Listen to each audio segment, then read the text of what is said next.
Matahom nga kabuntagon mga kapaglaom, atong isgutan niining adlaw mao ang atong morning devotional nga nag-uluhan. Usa ka kalibutan nga pahimatngunan. Ug ang atong teksto makita sa Mateo 24:14 nga nagingon. Og kining maayong balita may tungod sa kingharian, igawali ngadto sa tibuok nga kalibutan. Ingon nga pagpamatuod ngadto sa tanang kanasuran o unya moabot na ang katapusan. Maingon nga ang mga sanag sa adlaw mosulod ngadto sa kinalayang mga suok sa kalibutan. Mausab ang katuyuan sa ebanghelyo, moabot sa matag kalag sa yuta. Dios nga ang kahayag sa niini nga panahon. Sa diha nga ang kaaway magalihok nga wala pasukad sa paglingas sa mga hunahuna sa mga lalaki o mga babae. Kita kinahanglan mga budlay uban sa nagtitagdaghan nga kalihukan sa makugihon sa dili kinaugalingong hingyap. Kinahanglan atong imantala ang katapusang mensahe sa kaluoy ngadto sa mga syudad, diha sa mga dalan o sa mga hilit-hilit. Ang tanang mga klase sa katawhan kinahanglan moabot. Sa atong pagtrabaho, kita makigtagbo sa lain-laing mga nasyonalidad. Walay usa nga pasagdan nga dili mapasidadan.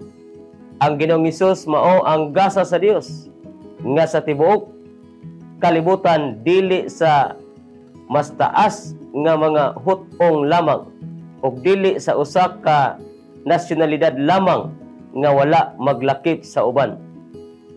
Ang iyang makaluwas nga grasya nagalibot sa kalibutan bisan kinsa nga buot makainom sa tubig sa kinabuhi.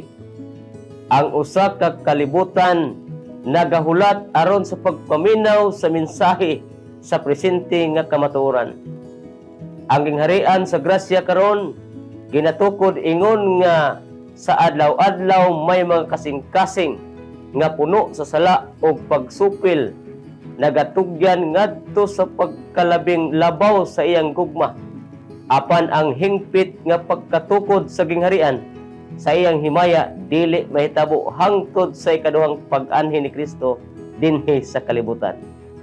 Og ang gingharian og ang dominyo og ang pagkadako sa mga gingharian ilalom sa tibuok nga langit kay igahatag ngadto sa katawhan sa mga balaan sa halangdon uyamot. Daniel 7:27, ang langitnong mga ganghaan pagabayawon pag-usab.